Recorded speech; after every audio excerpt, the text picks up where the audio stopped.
First work. Turtle বলে একটা fashion ব্র্যান্ডের as a show stopper brand show. First crush. Actually something which is changes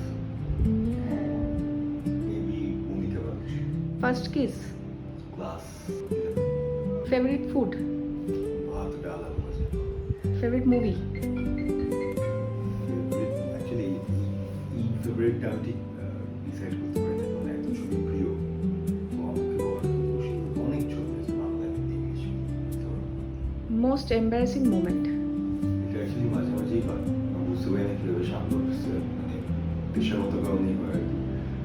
পেশাগত কারণে যখন সেটে আসি তখন এত চারিদিকে ব্যাকরণ না জানা অভিনেতারা ঘুরে বেড়াচ্ছে, বিভিন্ন কারণে তারা কোনো না কোনোভাবে সুযোগ পান এবং তারপরে এখন অভিনয়ের কাজ করার সুযোগ অনেক সহজ হয়ে গেছে। তাতে শুধু অভিনয়টা জানা ছাড়া বাকি সব কাজ তারা পারে। তাদের সঙ্গে হঠাৎ করে ফেলে দেওয়া হয় চলে বিভিন্ন কারণে তারা সুযোগও পেয়ে যায়। তারপরে যেটা আমাদের বলতে হয় যে তাদের সঙ্গে জোর করে অভিনয়টা করতে হয়, তখন বিভিন্ন রকমের মুহূর্ত তৈরি হয় যেগুলো খুব ভয়ঙ্কর।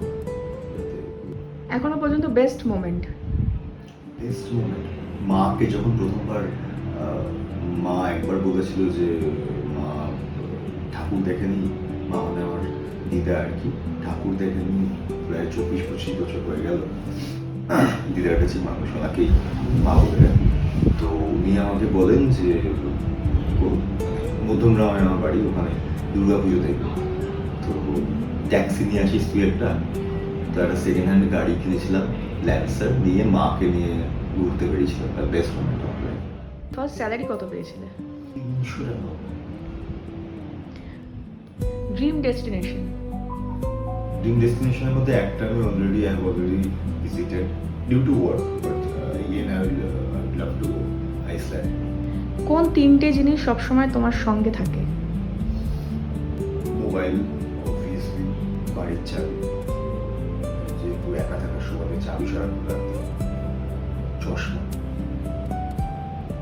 ভূতের রাজার কাছে তিনটি বর চাইতে হলে কোন তিনটি চাইবে? ওরে বাদে লিস্ট লম্বা, এই ছোট করে বলা মুশকিল। সবার আগে তো এই মুহূর্তে এখন মনে হয় যে ধর্ম নিয়ে রাজনীতি ইমিডিয়েটলি বন্ধ করে দেয়। তোমরা পৃথিবীতে সব ধর্ম স্টার্ট করে তুলে নিতে পারতাম, যে পৃথিবীতে কোনো এরকম মানে আমি মেসিকে ফলো করবো না রোনাল্ডোকে ফলো করবো সেটা কেউ ঠিক করে দেবে। এই টাইপের এই যে বিষয়টা ধর্ম নিয়ে হয়ে গেছে, মানে পুরো ব্যাপারটাই অফ। কেউ আমরা জানি না এরকম কেউ কোথাও কোনো রিলিজিয়ানের কোনো মাথা কোথাও এক্সিস্ট করে, এই ব্যাপারটাই নেই। এটাকে সবার লাভ করে দিল, কেউ জানে না পৃথিবীতে কোনো মন্দির মসজিদ গির্জা ফির্জা কিছু নেই। মানুষ শুধু বেঁচে আছে, কাজ করে, খায়, আনন্দ করে, বেস্ট। দ্বিতীয় হচ্ছে মানুষ যদি একটুখানি না হঠাৎ করে এমন একটা বর দিতাম যে পৃথিবীর অধিকাংশ লোকজন একটুখানি সামাজিক হয়ে, যেটাকে সত্যিকার সামাজিক হওয়া বলে।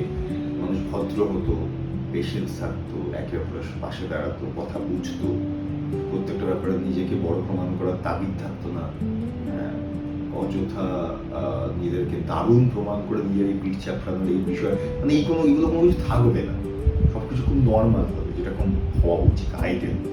থার্ড হচ্ছে এটা একদম যদি খুব নিজের জন্য চাই, সেটা হচ্ছে যে ঠিক মানে এই পৃথিবীতে কারো কোনোদিন এবং আমারও কোনোদিন খাওয়ার অভাব, আমি খেতে খুব ভালোবাসি। সো যে যখন যা খেতে চাইবে, খাওয়া নিয়ে তো যত ঝামেলা যত ক্যাচাল, ঠিক আছে, যে যখন যা খেতে চাইবে শুধু ভাববে আমার এখন বিরিয়ানি খাবো, স্যাক্ট বিরিয়ানি চলে, ঝামেলায় শেষ বিরিয়ানি। লাভ, ফেম অর মানি? তিনটেই দরকার। তবে আমার মনে হয় যে এই মুহূর্তে যদি আমি খুব প্র্যাকটিক্যালি বলি, মানি না থাকলে লাভও থাকে না, ফেম তো মানি থাকলে এমনিই চলে আসে, ফ্যাক্ট। মানি অবশ্যই সেটা এমন কোনো কিছু করে না এটা লাভের এগেনস্টে গিয়ে যাবে, একটা যতক্ষণ অবধি সেটাকে একটা সৎ পথে ঠিকঠাক জায়গা রেখে পড়ে। Favourite colour? Black and white. Favourite outfit? Indian attire, anything Indian attire, specially dhoti Punjabi বা পাজামা।